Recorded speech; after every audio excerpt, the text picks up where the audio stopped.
So now we're going to work out some related rate problems. We're going to take our time, work them out in detail. I'd like you to work them with me.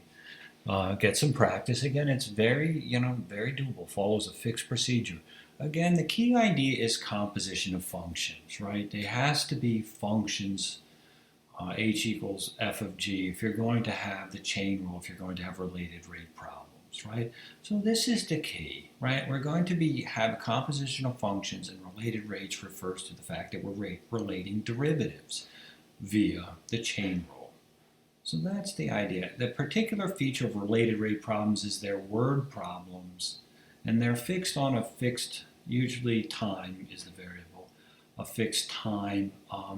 It's fixed. It's a arbitrary time, but unknown, right? Arbitrary but fixed. It has to be fixed but unknown. And so this is really what we're looking for. So we need the quantities to plug in. Usually we're given this quantity and this quantity. We need this function in order to calculate its derivative, and we want to calculate the quantity here. And that's the problem. It's just a matter of having a process to go through this. So let's look at a few examples today. And again, I'd like you to work these out with me. The radius of a circle is increasing at a rate of 2 inches per minute. Find the rate of change of the area when r is 6 inches. Okay, I don't really care. You just start off, you're talking about a circle, right? We're just talking about a circle. Try to draw a picture. It's usually helpful. It's maybe not mandatory, but it's usually helpful. I have a circle, and you can see it has a radius, right? And we're going to be calculating areas. Now, what are the variables? So we want to start out by writing down the given information. So take a minute, write down what are the variables involved in this problem, and what are their units. And the reason, again, I want units is, are you talking about minutes and seconds, inches or feet? You can't mix and match them. In some problems, are you talking about cost as in dollars, or dollars, say, per foot? So if you have the variables, it usually helps you sort out the linking function later on. So again, take this moment to write down the variables.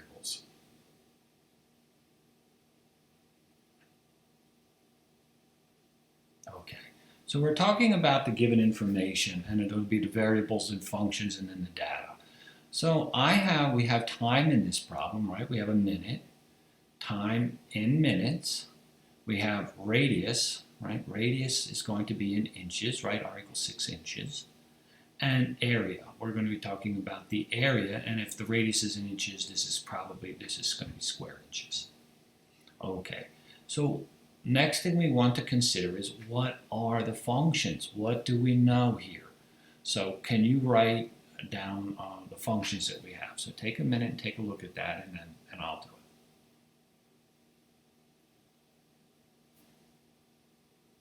it. Okay, so let's take a look at it. The radius of the circle, the radius is going to be a function. It's going to be increasing with time, right? It's going to be increasing with time. So the radius is going to be increasing with time, so we're going to have a function. Now, you don't have to draw the picture here. And again, I constructed this knowing the answer, working backwards, deconstructing the problem. And we're going to have a function relating the radius and time, right? Relating the radius and the time. There is going to be a function. And look at the picture. The circle is increasing with, the radius of the circle is increasing with time. So there is a function. What else do we know? We know the area. Find the rate of change of the area. When you say rate of change, you're talking about derivative. Area has to be a function of something. It's also going to be a function of time. It's just implied, right? It's implied in the problem. And you can see, as the radius increases with time, the area of the circle in here is going to be increasing with time. So area is also going to be a function of time. Right? Area is also going to be a function of time. And again, you don't have to draw this picture. I mean, you might draw a schematic. I find it helps. But area is a function of time. And again, I deconstruct. I work backwards from this to figure these plots out. But in general, you wouldn't know them exactly. And again, what we need to do is we need to link these two. We need to link the radius to the area.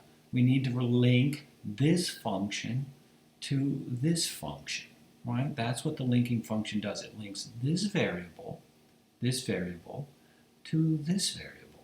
right? It links R to A. And it's always going to be like that. It's going to link this variable to this variable. So we're going to need a function that does that, and let's just call it, right, linking those two variables, right? It's always going to be this one to this one, right? So just generically, I'm going to call it h equals a function of the radius. So I'm going to be able to set up the chain rule here. And it's always going to work like this. It's always going to work like this. Again, if you have shortcut methods, you're still doing these steps, whether you know it or not, whether you write them down or not.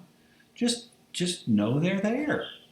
So that's going to be my function. A is a function of r. You notice the r matches up here, the a matches up there, right? The r, right? The value here will go down here. This is composition of functions, and that'll give me an a, and that's going to be the same a, right? So a here, and it's always going to work this way. I mean, the variable names may change, but it's always going to work that way. And that's called the linking function. It links your output with your input, or your input to your output. All right, so we have our variables, we have our functions identified. Let's write down the data we have. This is, of course, going to be composition of functions. This function h is going to be the composition of f with g.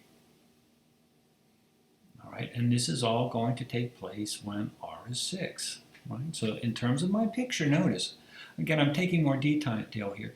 When you have r is 6, right, the radius, oh, this is backwards, right? It should be, no, that's right, a 6, right? My point, the time is a. I don't know what it is. I do not know what it is, but the radius is 6, right? I don't know what this time, in this picture it's 2, right? In this picture it's 2. But all I know is the radius here is 6, right? It's 6, and there is a time. In this case, it looks like it's 2. Right? So what is my given information? At some time, there's a time, right? The radius is 6. So g at this time is 6. That's one of my data points, right? That's this is the functional statement of this data point, right? This represents this data. So 6 equals g of a. And again, it will always work like this. What else do we know?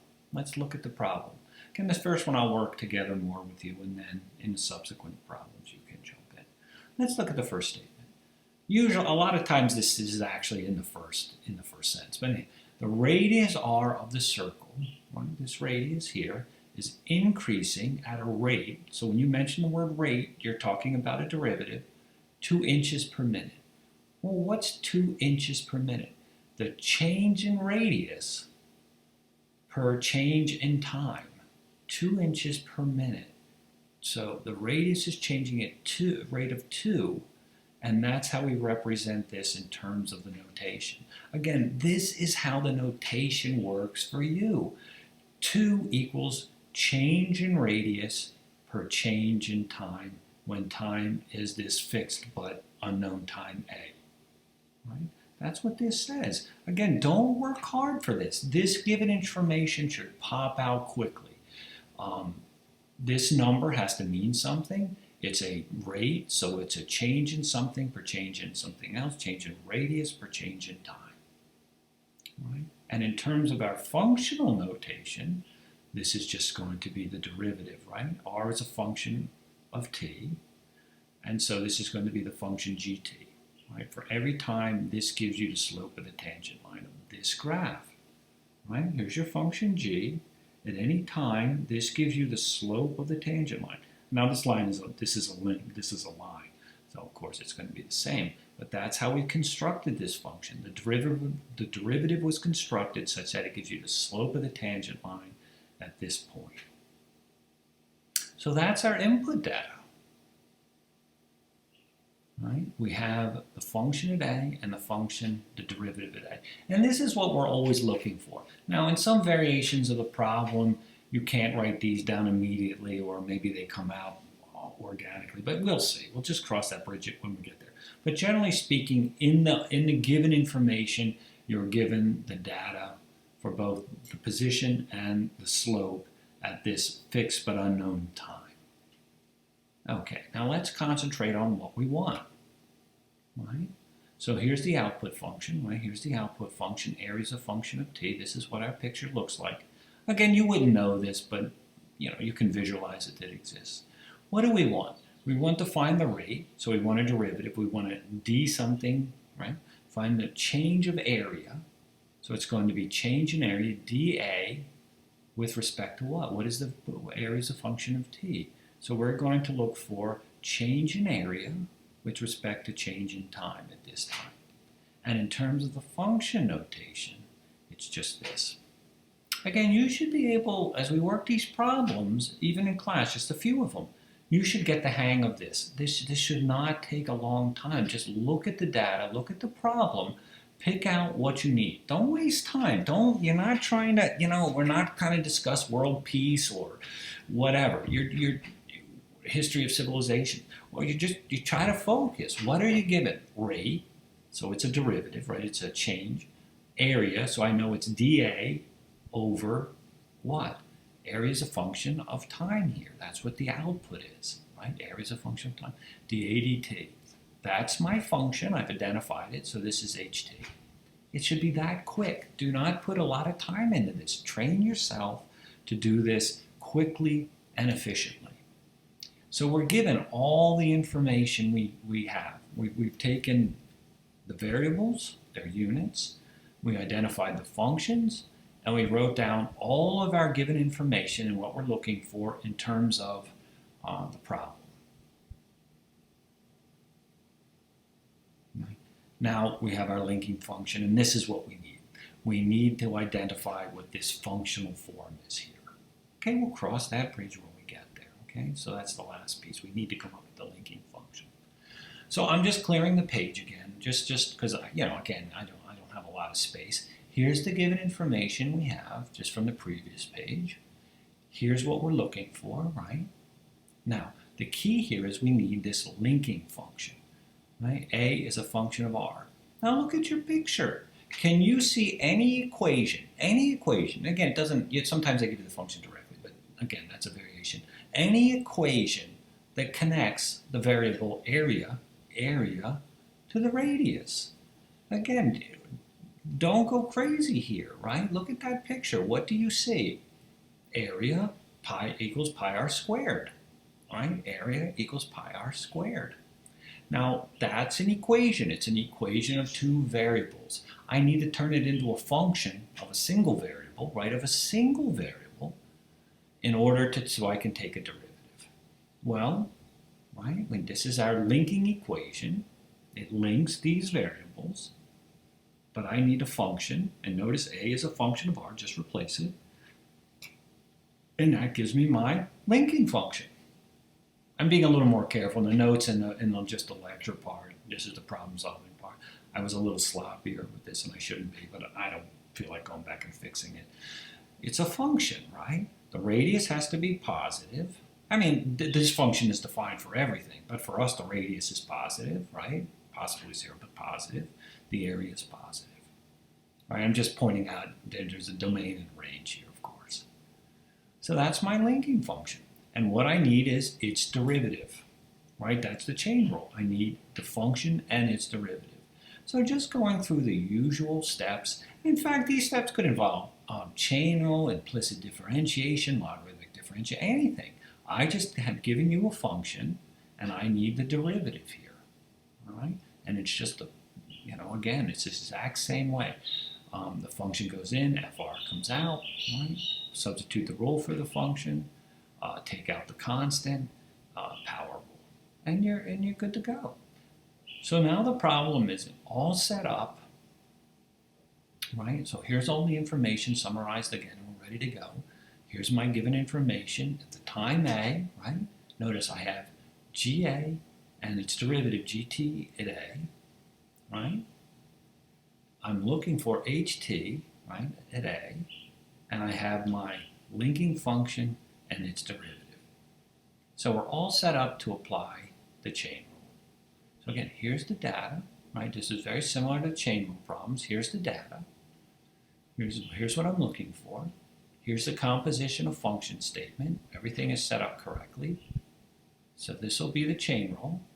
Again, you don't have to write all this. You really, right, here's a chain rule, and evaluate the chain rule at this time. Really, this is really the step, right? This is really the step.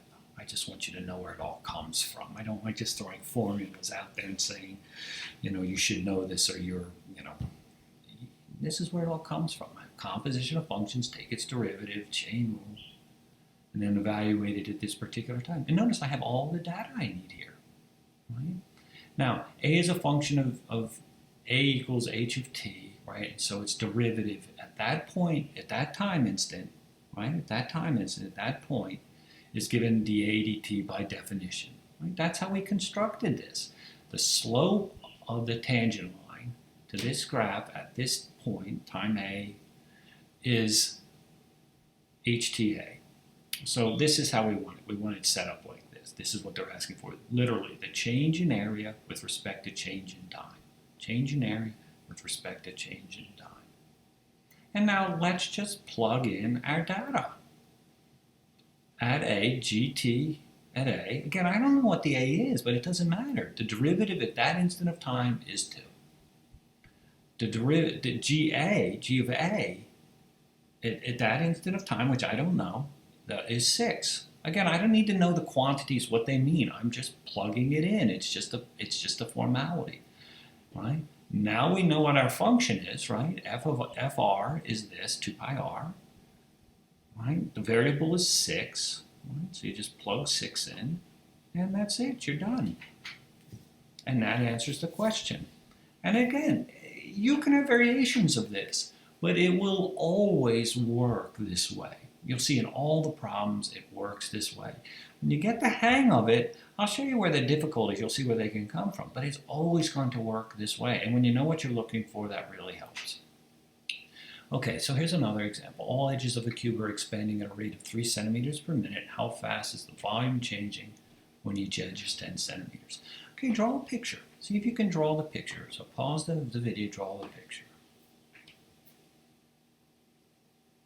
Okay. It's a cube, right? It's a cube.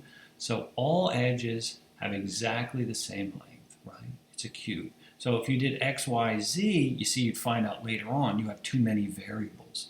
It has to be a function of a single variable calculation. Again, in Calc 3 you could do more, but okay, it's a function of a single variable. It's a cube. Just draw the picture. All right, what are the variables? So I'll give you guys a minute, pause the video, write down what are the variables and what are their units. Again, you'll see that that's going to play into problems later. Again, good technique. Okay, hopefully you've done that. If not, pause and do it. So my variables are, you see, I'm going to have time. Usually, honestly, it doesn't always have to be time. We're usually in time and we're talking about minutes, right? And I have x. X is the edge length, right? It's the length of the edge. I could have called it L or something. That's fine, whatever, right? X. And V is the volume of the cube in cubic centimeters, right? The edge is in centimeters, right? Those are the units within the problem. Okay, so now we need functions, right? Identify your functions. So take a minute, pause the video, see if you can do that. Okay, so let's look at our functions. All edges of the cube, right? This cube is expanding at a rate, right? So the cube is getting bigger, right? So you can see that the edges are dependent on time, right? As time moves forward, the edges are getting bigger. The cube is expanding. So that tells us that x is a function of time. Now I call it g because I'm going to do the chain rule, right? H equals f of g. So x is a function of time, right? So you can see when the time is 2, the length is about, again, I deconstructed the problem. I went from the back to the front. When x is 2, the edge is about 6 centimeters. When the time is 3, the edge is about, 9, 8, and so forth. So you can see the edge is a function of time. It's expanding. And what else? What else do we know? See, the volume is changing with time. So as the edges get bigger, you visualize from the picture that the volume in here is getting larger, right? So I know that volume is a function of time. And I'm going to represent that function here. And again, I work backwards, so I know what the function actually looks like. like you wouldn't, but so volume is a function of time. Again, you can see, if I knew this picture to begin with, there's no problem. But just you can see, if you pick a time, you have an associated volume. Now, again, you wouldn't know this. I work backwards. But you can draw a schematic, just a rough picture, so you can understand. And what I need to do now is I need to link these functions. I need to link this variable to that variable. I need to link these, right? So that's what I need. I need a linking function, a way to connect the input to the output. Right? I need to link the input to the output. All right? So you can just see I need to link these variables, v to x, and I want composition of functions h equals f of g. In terms of the picture, this is what I have. Notice, this is why the pictures are kind of helpful. I share the variable here. The output from this function is the input to this function, the link. And then the output of this is what I'm looking is the same as the output here. So this, again, is the link. It's the link in the chain. And it just takes a little practice. Go back and relook at this and how I got it. Once you get it, you'll see.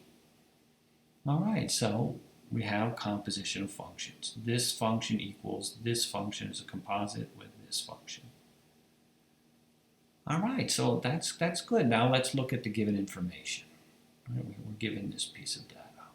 So what can we do with that? All right, notice in terms of our picture, right, I have some time A, and again, I don't know what it is, but it's some time A. I do know the radius, or the length of the edge is 10. Right? Edge is 10. So the edge is 10 when I have some time. Now again, I don't know the A, but it doesn't really matter. It's a fixed time. So this is my point. And how do I represent this in terms of the data? Right? G of A, right? X is a function of t, so at that particular time, the radius is 10. So this is an equational way of writing this data point, right? This is a function, right? So x equals g of t, and at that time A, the x is 10. That's what this point means. Now, can you set up the data for the derivative? What am I giving for the derivative? See here. All edges of the cube. Can you write that out now? Take a minute and try that yourself. How do I represent this sentence, right? It's a word problem. How do I extract the math from that? Write that out. It's a rate. All edges, see, it's implied. All edges of the cube are expanding at a rate of 3 centimeters per minute. So try writing that down.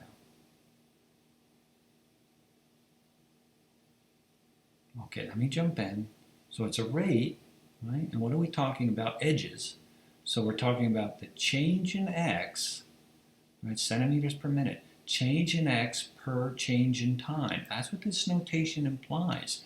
Change in x per change in time at this t equals a. So at this point, right, is 3.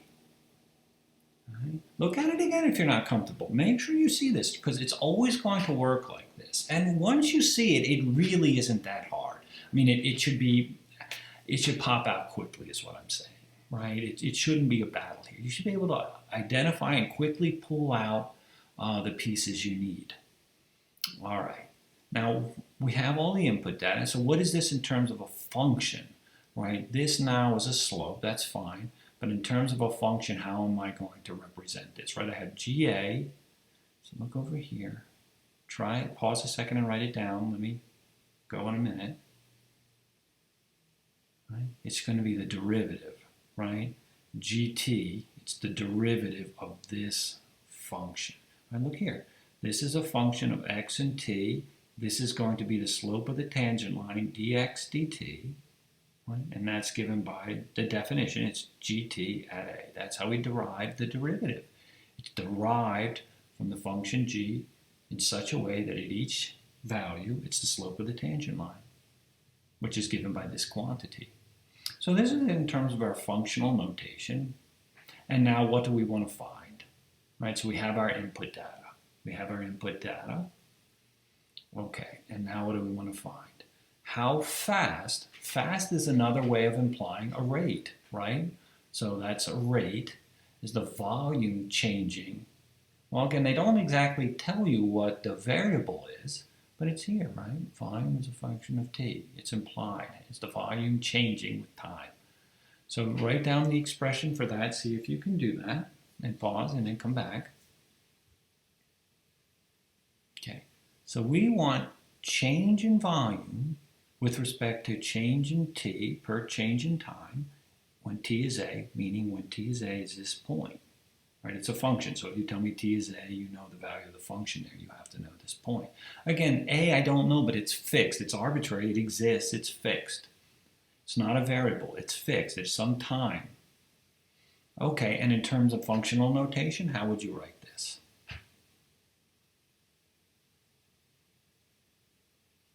Right, here's the connection. So this is a slope of a tangent line connecting these variables. So it's just going to be the derivative, ht, right? H is a function of t at that particular time. So there we have it. Now, we need to complete the setup. We need to know what the linking function is. So that's the next data. So we have all the given information we need, and now we need to move forward and get the linking function. But we know exactly what we're looking for. So let's move on to the next step. Here again is a summary of everything we have. I mean, you don't need to repeat it, right? I just want it all succinct here. Here's the picture. Here's what we're looking for, the linking function. Here's the given information, and here's what we're looking for. Again, the linking function is not arbitrary. It has to connect these variables, volume and length of the side. So look at your picture. Can you write down an equation connecting the volume to the length of the side x, v and x? Take a minute and write it down. Again, it's usually just staring at you. Sometimes you have to work hard, but usually it's just there. All right, volume equals x cubed, right? Base times width times height. And again, if you're rusty on this or been away for a while from, maybe you have to, work a little bit. Usually there's a lot of these formulas in the jacket of the book or something like that. They're usually the same ones. And to be honest, sometimes the formulas can get really obscure and crazy, like, I don't know, the volume of a right circular cone. If you have somebody that makes you memorize all those formulas, you just have to memorize them. But I don't know. For me in the test, they'll be pretty straightforward. I don't need you to memorize all the formulas in the book. But now again, that's an equation in two variables. This is not a function. Calculus, you have to have functions. So how do we turn it into a function? Well, this is the representation, right? So that's my linking equation. It links the variables in an equation form. I want to turn it into a function, right? And I know that volume is a function of x. So my function is f of x. Notice it's a function of a single variable, right? If you had multiple variables in there, you'd have to get rid of some. You'd have to find some more connections. You can only have a function of a single variable in Calc 1. It's a function of a single variable.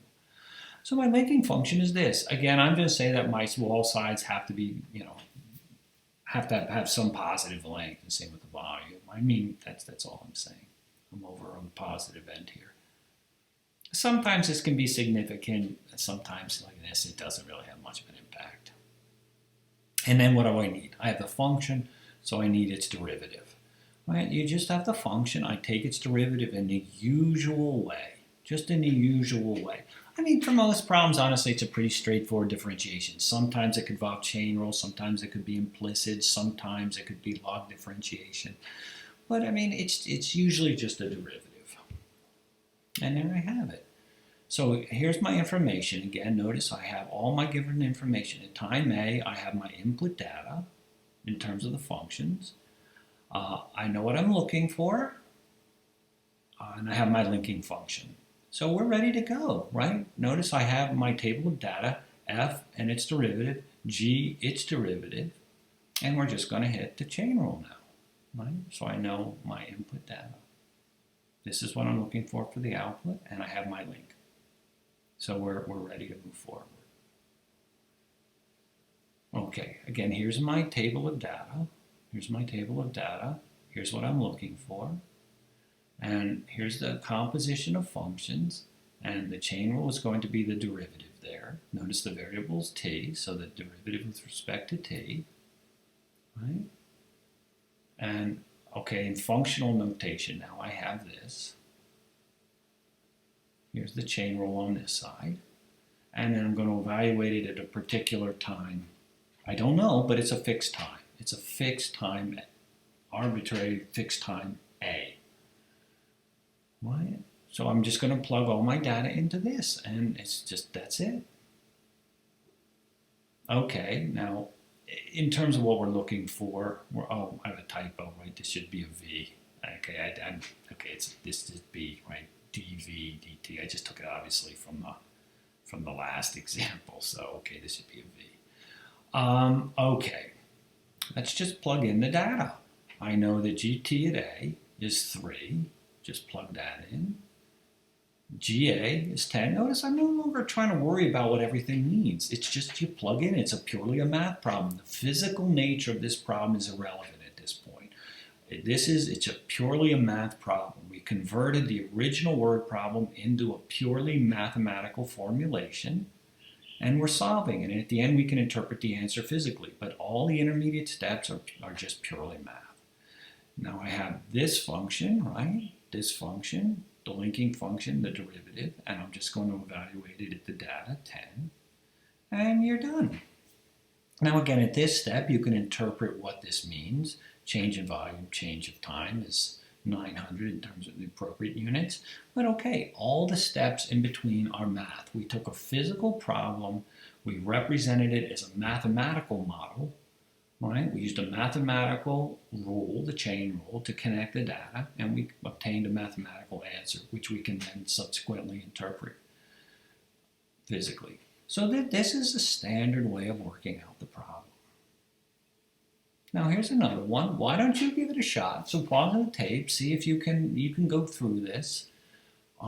See if you can go beginning to end, and then I'll do it in a moment. Okay, let's go. It's a spherical balloon, right? So I have a picture of a balloon, right, with a radius r, right? Notice here, well, we'll talk a bit in a minute. What are the variables, right? Did you write them down? Try it, but see if you catch this. Right? I'm going to have, notice, time is in minutes, right? Now look at the difference. Volume, see they're giving us the radius, see is feet. But notice they're giving us the volume in inches cubed per minute. So you can't mix and match. If you're going to use feet, if you're going to say 2 feet, then you have to convert this to feet, cubic feet per minute. If you're going to use inches, this is going to be 24. This is one of the reasons why this is important. If you don't keep track of this, you're just going to walk into mistakes, right? Everything should be the same unit. And again, people look at it and say, oh, it's a trick. Somebody's trying to trick you.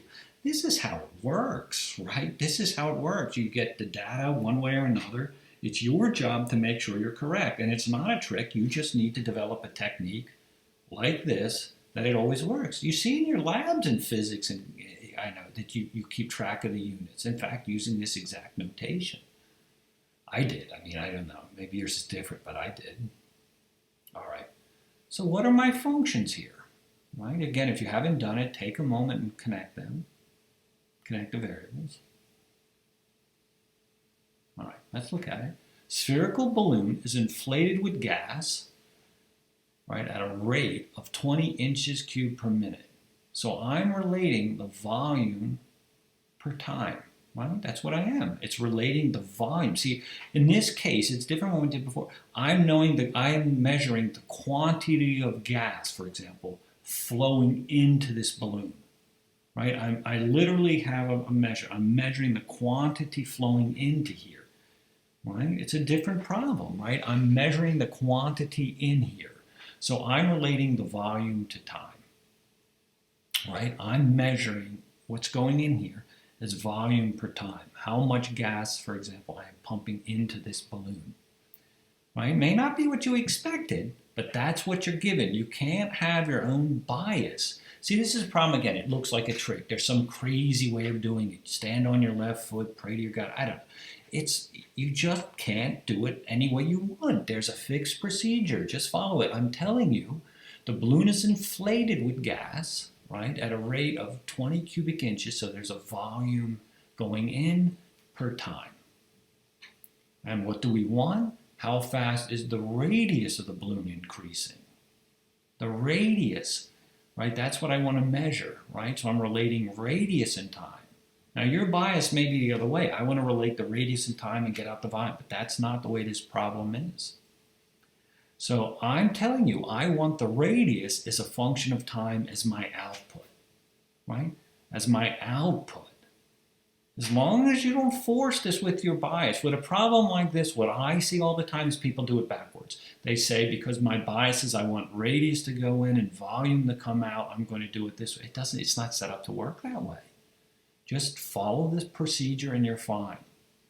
So this is my output, right? The radius is my output. The volume is my input. And then I need to link them. And at this point, it's a formality. I need to link these variables. I need to link the input variable and the output variable. And so I'm going to have radius as a function of v. And again, in my notation, this sets up the composition of functions, h equals f of g. Right? So in terms of the picture, it looks like this. The input variable and the output variable. Right? And that's my linking function. Again, you wouldn't know these functions. You could draw a schematic. I again worked backwards and did it. You wouldn't know these functions, but you can draw a schematic. You know you're going to have this v related to t, and it's a function.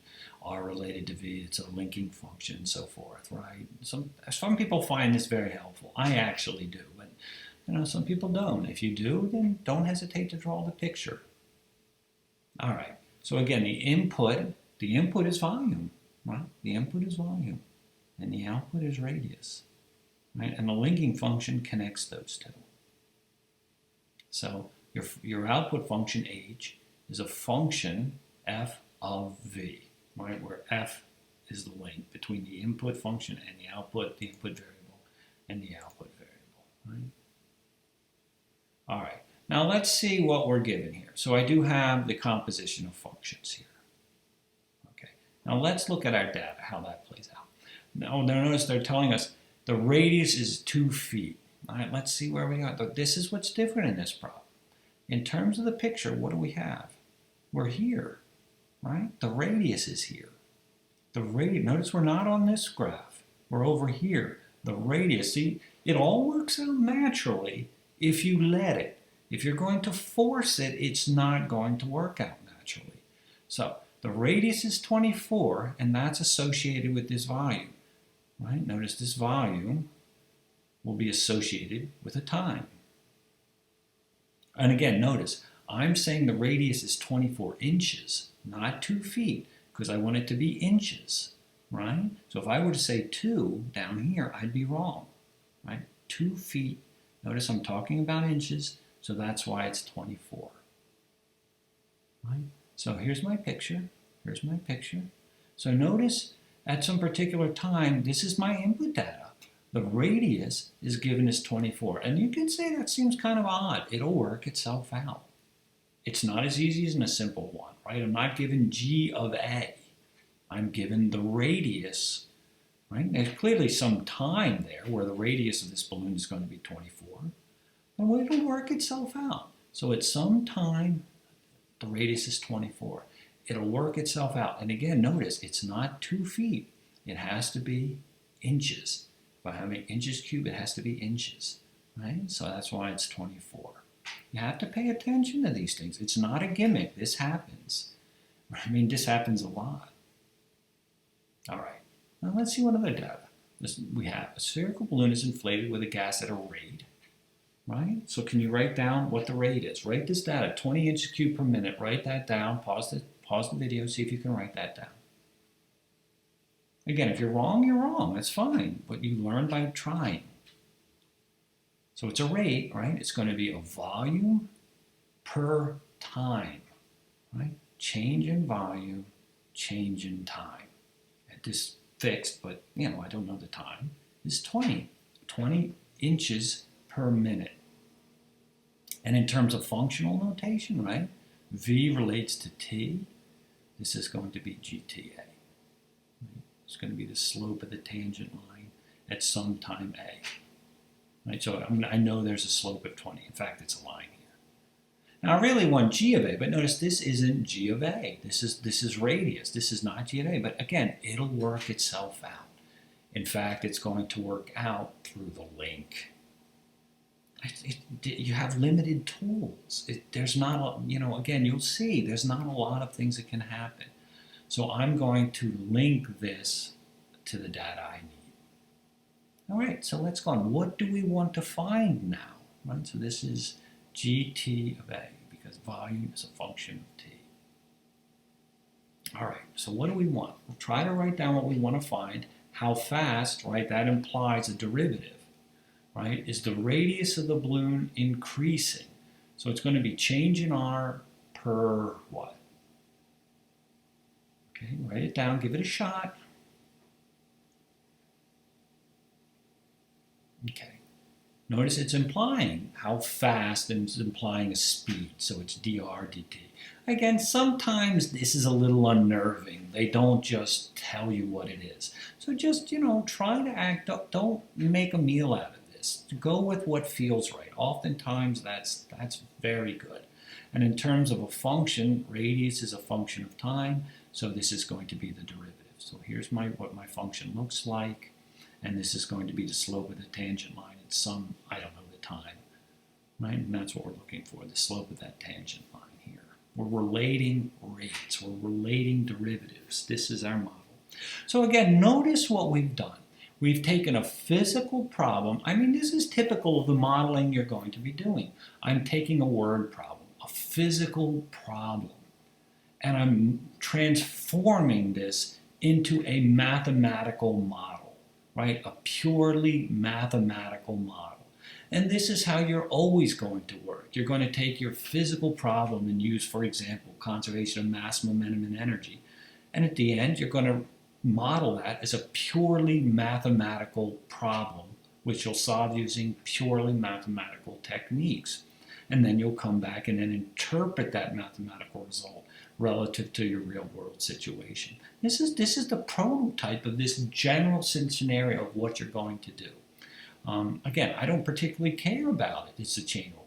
What I have is a physical model, a real world situation, and I'm converting it in a very specific way to a purely mathematical model.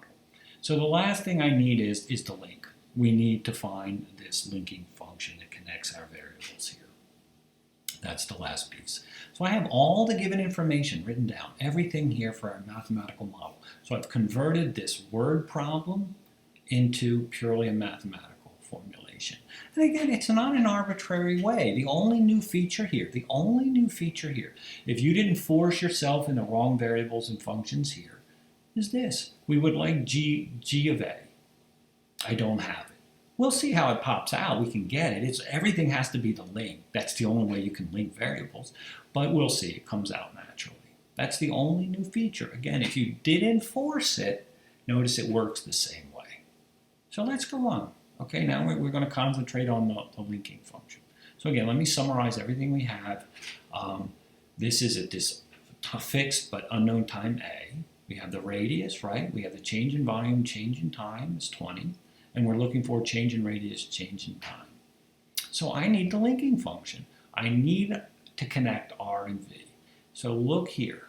Do you see any equation that connects R and V? Any equation at all? Take a minute and write it down. Okay, let me write it. Now we know volume is 4/3 pi r cubed. Okay, if you don't know, you can look it up, right? Volume is 4/3 pi r cubed. And again, you may be rusty with these formulas. It just takes some practice. They're usually in the appendix of a book, or you can look up certain Google them, certain standard, function. I don't know. Anyway, right? 4/3. But notice, okay, so this is the trap. Write down. So this is your linking equation, no doubt about it. But what I want is the linking function. Write down. I need the function. take a minute, pause. I'm telling you, I'm going to caution you, you're going to fall into the trap if you're not careful. You can't invent the wheel. Follow the instructions. Follow the path. Pause and give it a shot. You'll see. Okay. See, notice, I don't want volume as a function of radius. I want radius as a function of volume, right? I mean, this is what it says. Don't do what you want to do. I want f of v, not f of r, right? Everyone falls into this trap. So I want radius as a function of volume, right? Radius, take cube roots of both sides. I want radius as a function of volume. I don't want volume as a function of radius. This is what I have to have for the chain rule to work. Again, it's not a trick. Don't force it to do what you want it to do. Train yourself to follow the steps, right? Or I can just do cube root, or you can just, you can just break it off. I'm just putting the algebra here, right? If you want to review, right? So this is any of these is my linking equation, right? Any of these. I mean, you can go back to this first one is also a link, right? This is also, this is also your link, right? It's also your link. But I prefer it in, the linking equation just links the variables, right? They're algebraically equivalent. So this is my linking equation. And notice r is a function of v. Stop. R is a function of v. R is a function of volume, right? R is a function of volume. So this now is my linking function, right? Notice what I wanted from the chain, from the composition. I wanted f of volume, and that's it. And that's the most common mistake, because people will have f of r, but I can't have that. That's not what I want. And then, of course, I can take its derivative, right? Just in the usual way, take its derivative. The constant comes out in front, power rule, right? So here's my function, and here's its derivative, right? So I'm good to go. Now I have the function, I have its derivative, right? Now I have, notice gt at a, I want g of a, right? And I have r at 24, right? That's what I'm looking for. And this is what I have. So this is given. The only thing I'm uncomfortable is I don't have g of a, and I'm going to need that for the chain rule, because you're always going to need gt of a and g of a. How do I get it? How do I get it? Right? How am I going to get it? See, I need g of a. Well, let's just work through this. I mean, you could do it early in the problem, but this is standard form, right? It's f of g, right? Take the derivative. This is the chain rule on the right. At a fixed time, right? At a fixed time, now notice, ht at that time is dr dt. That's what we want, right? That's what we want. Right, now let's look at it. I have that given, right? I have that given. So, okay, don't stress. I have that given. Now notice I need this. I need this. At t is a, I have r is 24, right? But I need g of a. I need g of a. So how am I going to connect? How am I going to connect? G of A is V. And this is always going to happen. If you ever have a problem, this is it. This is it. People, it's a trick, it's a gimmick. It's not. Do you see anything you can do, anything we have that can connect V and R? Look back, look back. Is there any way you can connect V and R? And this is, again, one of the standard, I mean, this is all that can happen. People think it's a trick, it's a gimmick, it's a surprise. No, it's always, the only tool you have in your box with these specific problems is the linking equation. The link is going to connect the variables. The linking equation, V and R. So I use this to derive the linking function. It's going to be the linking equation. It links the variables. So if you tell me R is 24, I can tell you V. Right? If you tell me R is 24, I'll tell you V. Now, don't be excited. I don't need to simplify. I don't really care what this number is. It's obviously going to be a very big number, 24 cubed, right, times 5. It's a big number. So I just leave it alone. I don't really care. But you can always connect the two, right? You're given R, I don't need R, I need V. You can always connect the two with the link. It's not a gimmick, it's a feature, it's not a bug. It's always going to be this link. That's all you have available to you. And that's pretty much it. I just plug that in there. Now, okay, I don't really want to figure this out, but if you just plug it into the formula, yada yada, simplify it, whatever. I mean, I don't care. It's just a big mess. You can practice the algebra with it, right, if you choose. I mean, whatever. It's algebra. Nobody likes algebra. It just comes out to that. I don't know. That's just what it comes out to be. I don't really care. The number isn't important. But again, this connection with the link. So this is a typical problem that people have trouble with. Look over it, review it. I mean, it's really, this is about the worst that can happen. Except for, sometimes computing the linking equation is a pain. Who remembers the volume of a right circular cone? I don't know these things. I mean, that's it. Okay? So that's this problem pretty much has all the features where, notice, they don't give you directly G of A. What you have to do is use the link to compute that. And then you just have to make sure you get the right functions. Let's look at a problem. A problem like this is hard, and it's going to be hard not because of it's because you're going to have to see how to set up the geometry, right? Geometry is going to be the issue. So draw a picture, try to identify the variables. And I'm going to caution you, this is where people have trouble identifying the variables. Okay? Take a pause, try it. You're going to have trouble identifying the variables. Okay, let me come back in.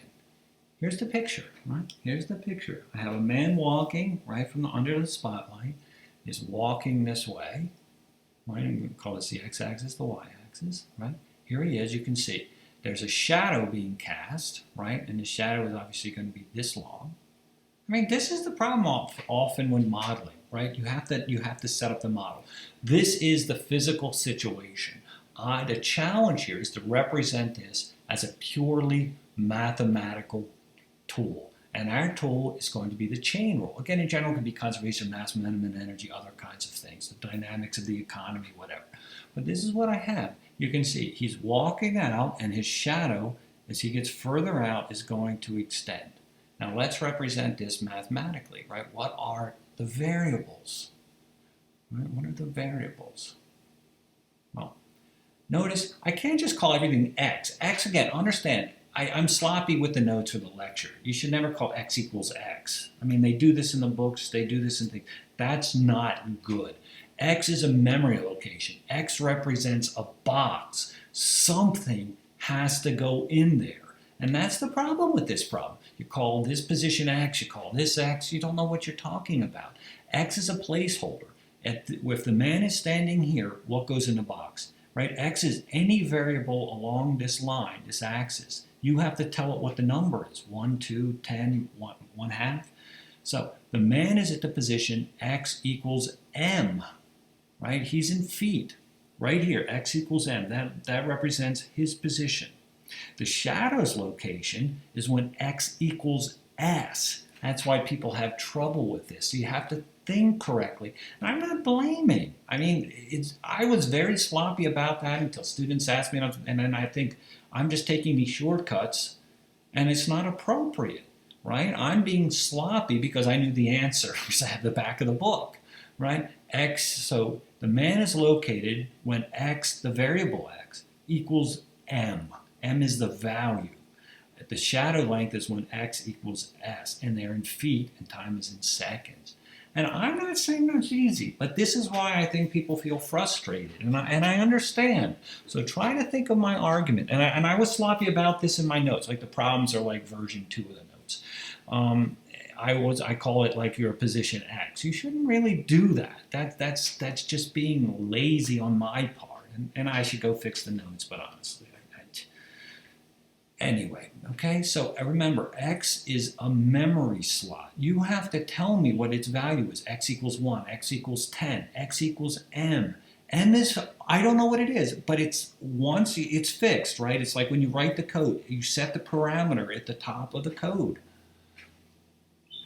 All right, and now I need functions that relate these, right? Can you tell me what these functions are? Right, what are these functions? Pause it and see if you can write them down. Okay, 6 feet tall, right? The man walks at a rate from here. He's walking that way. So the position of the man, right? Man relates to time, is going to be a function of time.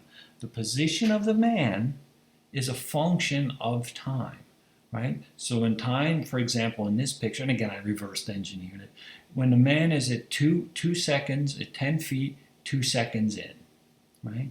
15 feet, 3 seconds in.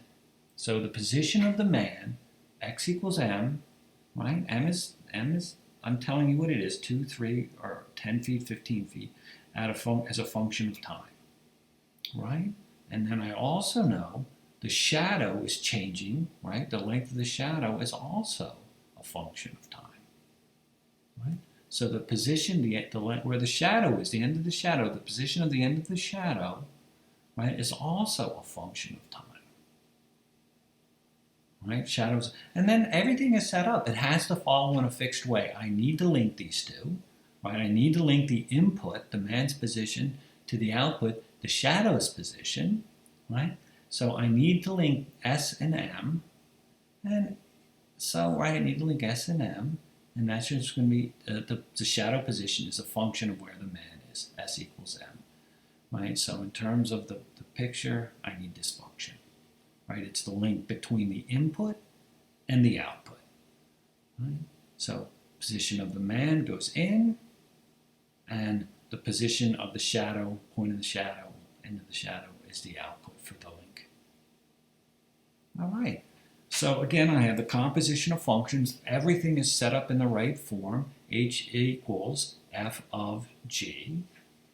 And we're going to go. Now we have to write down our data in terms of these functions, right? And see what we have. Right. So the first input is the man is 10 feet from the base of the line. I mean, the input data is going to involve the numbers in the problem, right? You're going to need all these numbers to be involved here. So the man is 10 feet from the base. Can you write that down as data? 10 feet from the base. So in terms of my point, this is what it looks like, right? The man's position is 10. There's some time here. Now I have to write this data in terms of functions. That's what we're doing calculus. So try writing it down. And you can see here, right? So this is the point, and this is at that same point in function notation, right? 10. This is backwards, right? I knew one of them had a typo. Right? A is the first one. It should be A10. I thought anyway. This should be, there are typos. I apologize. A is the time, right? This is time, and 10 is the output, right? So this should be A10. I mean, I have a typo. Again, I apologize, but I have a typo. It should be A10. And that's that data here in terms of a function. Okay, what else do we know? A man 6 feet tall. So, okay, this guy's 6 feet tall here, let's say 6 feet tall. He walks at a rate of 5 feet. So 5 feet per second, that's going to be change in what? So write this out as your data here. Pause and give it a shot. If you're wrong again, that's fine. Give it a shot. Try to be quick. Okay. Notice it's change in the position of the man, because they're talking a man.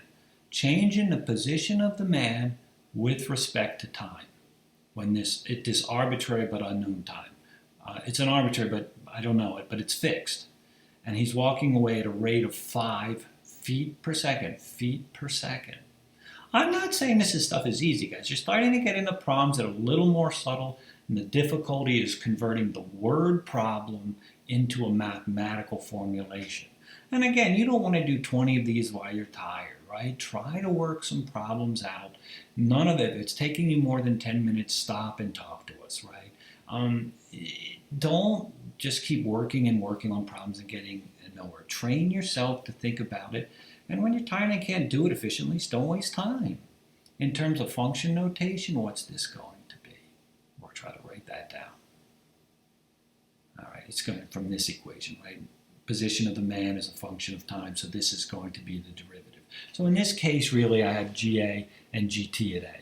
And this isn't uncommon. What's going to be hard here, right, was identifying, writing the problem mathematically, right, figuring out the geometry and the variables. That's really what's difficult in this problem. And it is. If you're not used to this, it is, honestly. It's not if this is the first time you see this stuff or you didn't do it well at in high school, whatever. It is.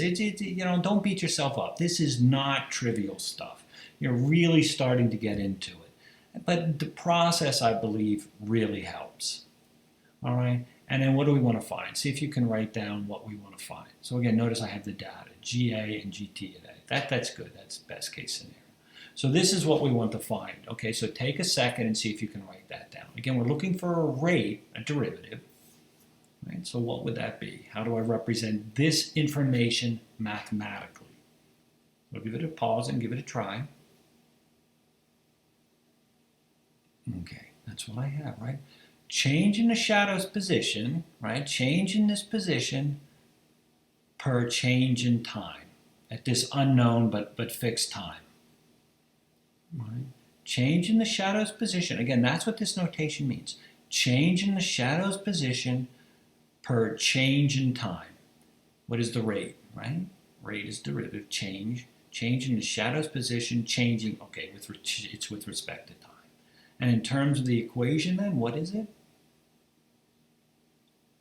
Right? This is your equation, so this is its derivative. And that's the picture. Okay, so we have all the information. What's really necessary then is the linking function. And in this case, you know, again, if you see it, you know, you'll see it. If you don't, it's going to be challenging, but this is the issue coming up with the linking function. So let's go on to the next page. This is all the information we have, right? The lamp was 15 meters high, whatever it is, and the 15 feet. The man is 6 feet, right? This is my geometry. This is my geometry, right? This is the picture. Now the linking function, right? Linking function connects S and M, right? The variables S, the position of the shadow, with the position of the man. Now look at this picture. Stare at this. Again, you may be rusty with this kind of stuff. This doesn't make you smarter or not. It's just you get the jokes, right? Stare at that picture. I need a relationship. And once you see it, it'll be obvious. What is the mathematical tool? It's geometry. So pause and try. If you don't get it, whatever, you don't get it. But don't spend hours on this problem. You're either going to get it or you're not going to get it. So look at it and see. Okay. All right, let me come back. What you have is similar triangles.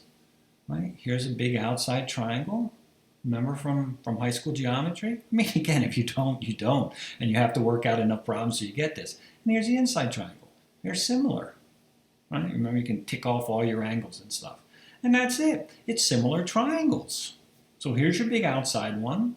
Right? Here's your big outside one. This length is S. This length is 15. Here's your inside one. This is length, right? The long minus the short, S minus M, that's 6. Right?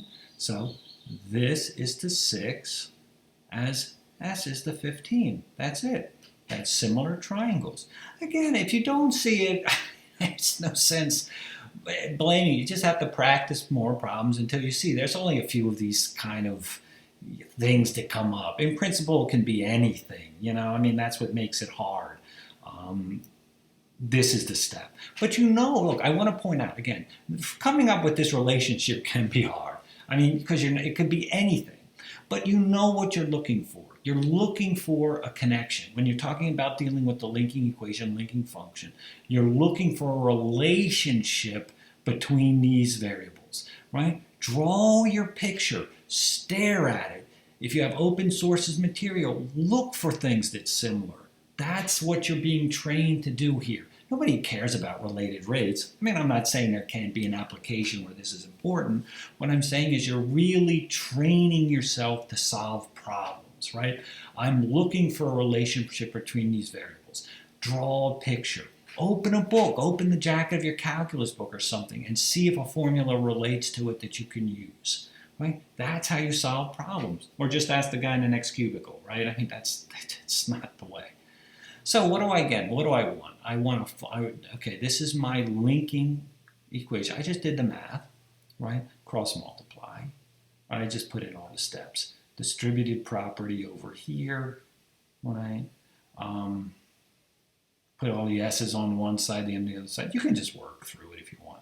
So what I have is S and M are related in the linking equation. So that's my linking equation, right? That's my linking equation. And then I want to turn it into a function. S equals a function of M. And yes, I mean, again, what makes this hard is the geometry. Understand, all the calculus, all the setup, all the part of part one of the problem was fairly standard. I mean, it was kind of, okay, you had to figure out calling it M is the position of the man and maybe S is the position of the shadow. Yeah, I get it. That wasn't trivial, right? Once you get that, though. The rest followed in a very standard way. Coming up with the linking equation and the linking function was a little, it involved these similar triangles. It wasn't just handed to you like in the other problems. And that's where I think generally you're going to have difficulty in those two pieces. Setting up your variables correctly, right? And then coming up with the linking equation and the linking function. But we have the linking function. And so now, boom, there it is, right? There's your linking function. It's a very simple function. And we can take its derivative. The derivative is just a constant. Notice the variable is m, right? The variable is m, right? The derivative is with respect to m. The variable is n. It's a function of one variable, right? Not two, one variable. Now I have all my information, right? Here's a summary. Here's the physical problem. We turn it into a mathematical problem. So at t equals a, notice I have my input data, right? The GA and GTA. I know what I'm looking for. This is the output. I have all the information related to my linking function. I have the function itself and its derivative. And now we're in a position to apply the chain rule. Right? Again, I want to remind you, chain rule problem, related rate problems are chain rule, composition of functions. Take derivative. The right side is the chain rule. Right? Right side is the chain rule. I have a table of all my data here. And let's just plug in. At time equals a, again, the steps are all the same. At time equals a, I have this. Right? At time equals a, right here, I'm looking for change in position of the shadow with time, so I'll write it in this form. And I'll write it in this form. Okay, now let's just plug everything in. GT at A is 5. Right? G of A is 10. And then notice the derivative, oh, this should be m. I have a typo everywhere here. Again, I just cut and paste the slides and I apologize, I should fix it, right? F is a function of m, so all these should be fm. Right? All these should be fm. I mean, I just cut all these slides from the previous ones, and I apologize, but yeah, I have a typo. Fm, right? These should all be fm.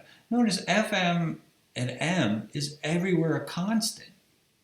So really, I don't even need this 10 here. We didn't need this for the problem. And you do see that sometimes. They don't tell you that. Because notice everywhere it's a constant. Notice it's a constant no matter what this data is. In fact, they do sometimes do that. They don't tell you GA is 10 because you don't need it in this problem. Right? You just know everywhere it's 5/3. So it's 5/3 and then you're done. You just finish it on out. Right? So again, remember, I should have had FM here. Right? I should have had FM. Look at the derivative here. Again, it's my slide. I copied and pasted from the previous slides. So again, that's the issue. And usually the issue is setting up the variables, setting the problem up correctly, and the geometry. And I'm not saying that's easy. Now here's another example. So again, take a look at this. See how far you can run the problem. So pause the tape. Again, jump in, try, work these out with me. And then start it up in a minute. Okay, so we have an airplane flying at an altitude of 6 miles passing directly over a radar antenna. The airplane is 10 miles away. The radar detects the distance. Okay, whatever, yada, yada, yada. I just need a picture, right? So try to draw the picture. If you haven't, try to draw it. Okay, good. Here's my radar antenna. The position of the plane, let's say, is P, right? When X equals P. Now again, P is a number. 6 miles high, right? 6 miles high. I'm 6 miles high. There's the airplane. And I have a distance from the radar station to the airplane. Again, it just takes some practice before you get the hang of these things, right? So if you're going to look any of these problems up or get help, make sure you try it. People just handing it to you doesn't help. You'll get the hang of it. There's only certain things that can happen here, all right? So what are the variables? Again, if you didn't get it, pause and put them down. Okay, let's look at it. What are the variables? Time, it's in hours, right? We're talking about miles per hour. So we have time, we have the distance to the airplane, right, from the radar station in miles. And the position, I'm calling it P, is on the ground, right? Where it is on the ground, right? Because if I'm going to determine the speed of the plane, I need to do this direct. Speed is going this way, right? Speed of the plane is this way. The plane is flying here. So its speed isn't going to be ds dt, right? The speed isn't going to be the change of this. The speed is going to be the change in its position on the ground, right? Do you see that?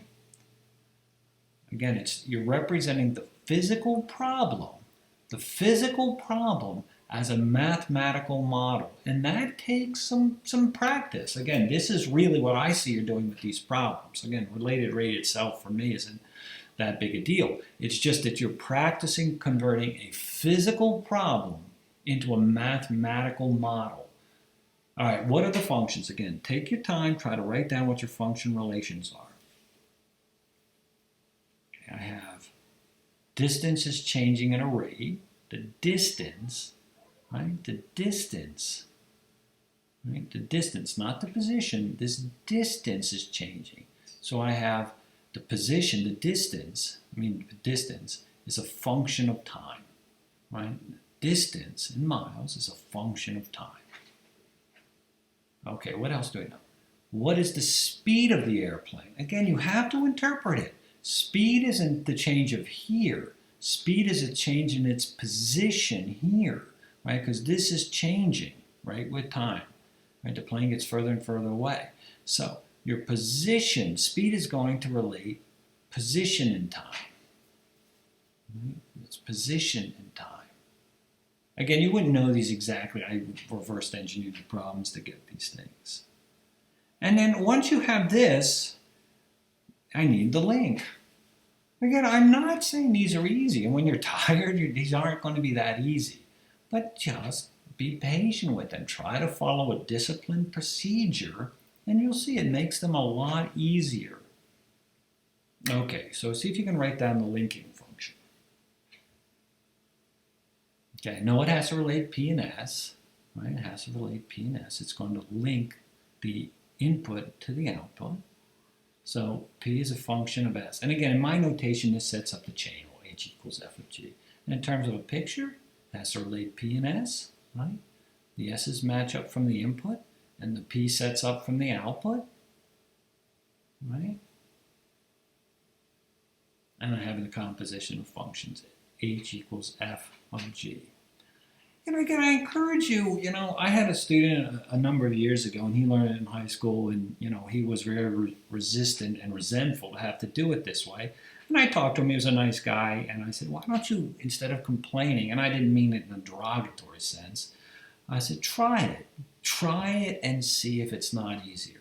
So he came on like a help session, I had before the final. And he goes, okay, I'm going to take you up on that, which I give him a lot of credit for. He sat down and he bullied them out. And first when he came up and he looked and he asked me, the second when he came up and he looked and he asked finally, and he did the third one, he said, this is so easy to do it this way.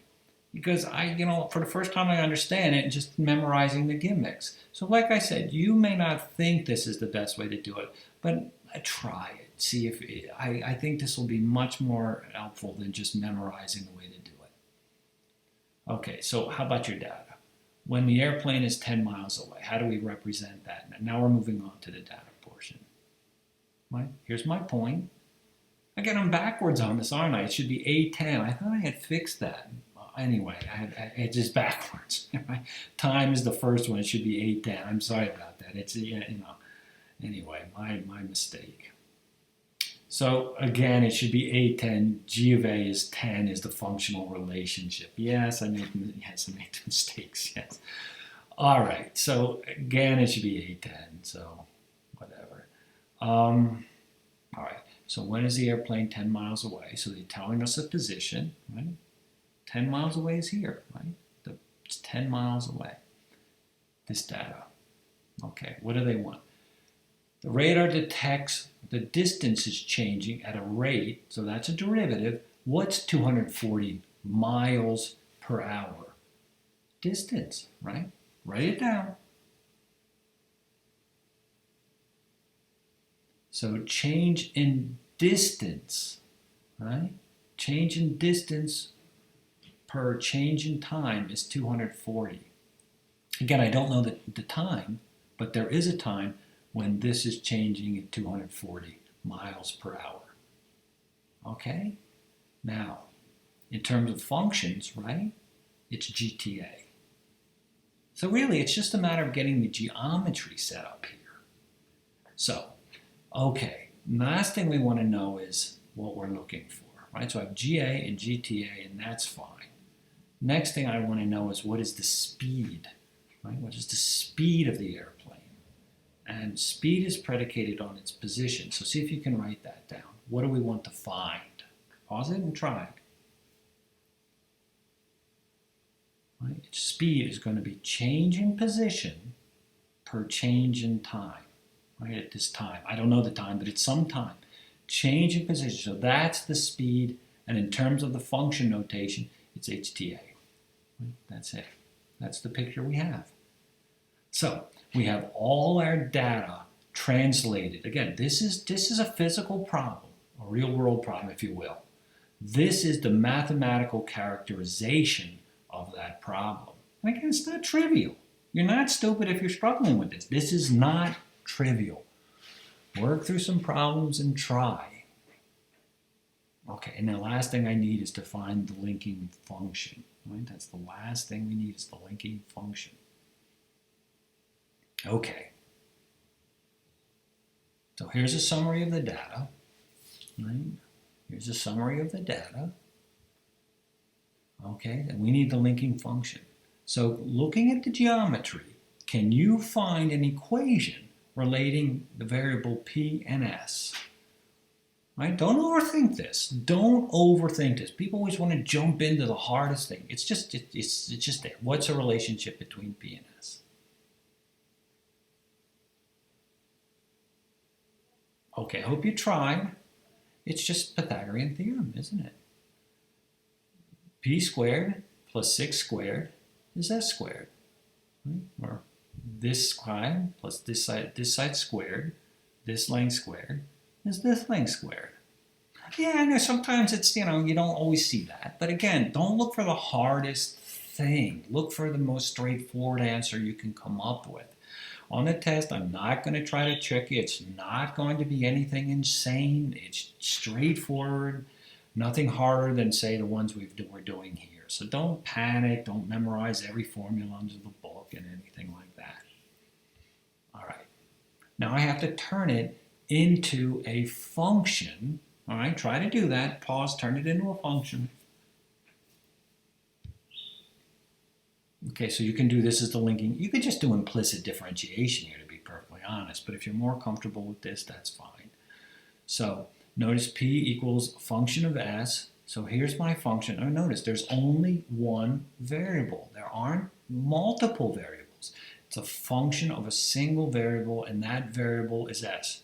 Again, notice the variable is different for the different functions, but it's always a function of a single variable. So that's it. That is my linking function. And notice I do have to have the distance greater than 6 because I have to have this being a positive, right? I can't have a negative number in my square root sign. So at this point, we just need its derivative. Right? Here are the steps. Right? Just take its derivative. Right? So I have the function and its derivative. And now we're good. We're in good shape. We have all our data, right, at this arbitrary but fixed time, unknown, I should say, unknown. I have the input data, right? Again, I've converted this at this point to purely a mathematical model. I'm looking for this, and my linking function's here. It's just plug and chug. I've at this point completely converted the physical problem to a purely mathematical problem. Right? Here's my data again. This is what I'm looking for. I have composition of functions, derivative of both sides, chain rule, plug in the time, right? At that time, I'm looking for ht of a is change in position, change in time, speed, right? Speed.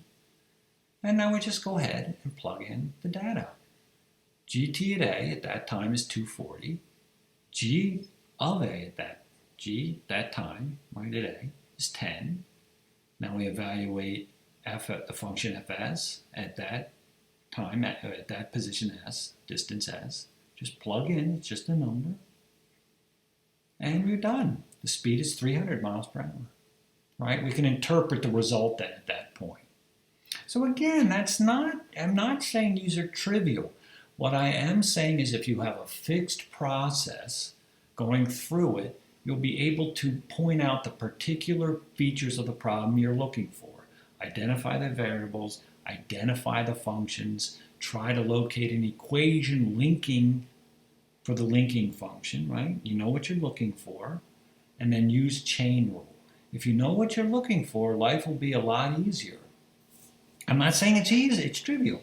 Now this one's a little more abstract, right? And you'll see, this is about all I can do. Particles moving along this curve, all right? So let's look at this. What's the picture?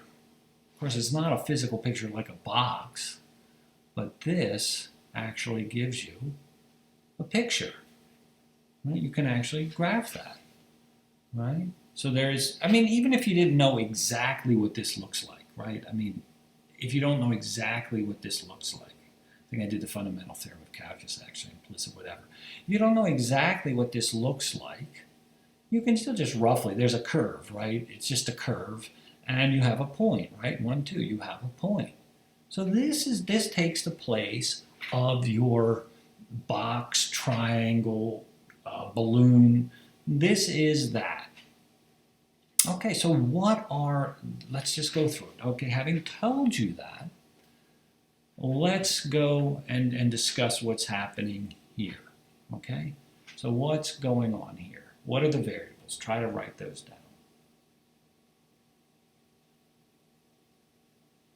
All right, so what do we have? What are the variables? I have time, right? The particle is moving along this curve, so it's moving time, seconds. And I have an x coordinate and I have a y coordinate. Those are the variables. All right, so let's see what we have. What are my functions? The x coordinate, right? The x coordinate is increasing, right? So x is going to be a function of time.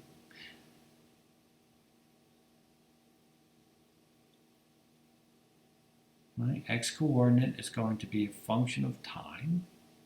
I probably should have done what I said before. See, again, I get so sloppy. You should probably call it x equals something. It should be x like x, capital X or something. It's a fixed thing. So this should probably be a capital X or something, right? It shouldn't x should not equal x. X should equal something. X should equal like capital X. So, see, I get sloppy too. I'm not justifying it. It's like it's so easy. You're trained to be sloppy, and then we wonder why you have trouble. So the actual x coordinate should be 1. All right, what else do we know? The y coordinate is changing with time. Right? The y coordinate. Oh, I don't know where that came from.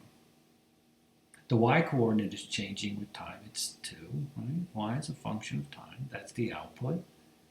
And now once you have this, you know what you need for your link, right? Again, it just follows. X is the input, Y is the output, and we need to link the two. There has to be a function doing that, right? Linking the X and the Y values. And I call it F, again, just so I can have chain rule. H equals F of G. And there you go. That's what I need. I need some function relating the input data to the output data. Again, the input data and the output data. And we're going to have to determine what this function is. So again, I have composition of functions, h equals f of g, right? And we go from here. Okay, let's see if we can write down our data then. What are we given? The particle, right? When the particle is at the point 1, 2. So how do you write that as input data in terms of what we have here? Right?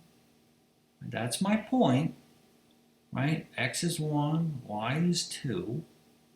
So how am I going to represent that as input data? 1, 2 means, right? 2 equals f of 1. Now you remember, this isn't really what I want. I want g of a. So how did we link that before? Do you remember? We'll come back to that. So I have the point 1, 2 means, right? 2 equals f of 1. That's what I have. When the particle is at the point 1, 2, right? Oh, okay, x is also g of a. So I have 1 equals g of a. All right, they told us the particle is at 1. Right, so they're telling us two things, right? So they're telling us when you have the point is at 1, 2, you're telling me 2 equals f of 1, but also 1 equals g of a. Right? They did tell us the x value. So they really gave us two pieces of information, and you'll see why this plays out later. Right? All right, what else do we have? The x-coordinate is increasing at a rate, right? So I'm looking at a derivative. Can you write that down? Pause it for a second.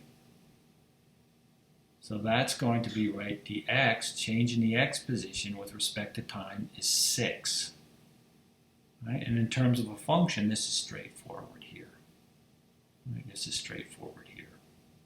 So I have GA, I have GT, and you'll see why this is going to play out later. Okay, what do we want to find? Right? So I have GA and I have GT. That's good. So what do we want to find? What rate, again a derivative, is the y-coordinate changing? So can you write that down? Write down what you're trying to find and in terms of the function notation.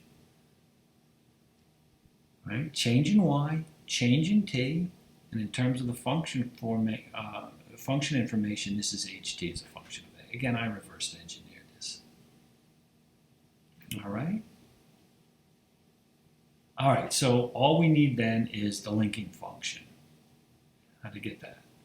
All right, well, that's what we're going to concentrate on. That's really the feature of this problem. Okay, so I'm listing all the data we have, right? Here's the original graph, right? Here's the linking function. I need one. So can you write me an equation involving y and x? Again, look on the page. Where is that? Where is that? It's just staring you right in the face. It's right here.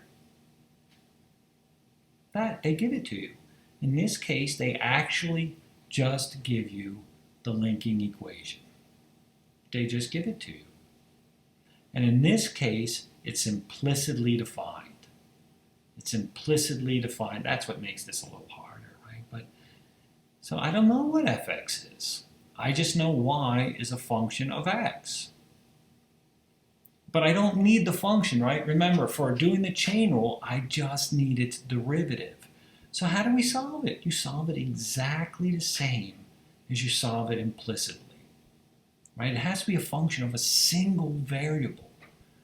And so you just solve this. Just to make it easier, I multiply, cross multiply, right? I'm just going to bring this over to that side. And now you just have this. Take the derivative of both sides. This is an example from implicit differentiation. And I put all the steps here. I just put all the steps here so you can look for it. Try it. Try and make sure you can do it. I just put all the steps here and I got the derivative. Now, you really don't have to go to this point here. You could have stopped further up, but whatever. I got the derivative just for data clean. All right. So now notice, this is why I need the point, right? With implicit differentiation, I need the point. So again, just as we always did with implicit differentiation, how did we do it? You substitute in your x value, you substitute in f of 1 is 2, and then you have the derivative. Notice I shouldn't be having x's and y's, ... It's a function of a single variable. So go back if you're a little uncomfortable with this. Go back and review the implicit differentiation notes. I mean, this is hard. I mean, probabilistically, you're not going to get this on the test. But I mean, again, it's possible. You can do it. And that's it. The only difference is you did it implicitly, right? So notice I have the function value and I have its derivative. So I have everything, right? I have everything.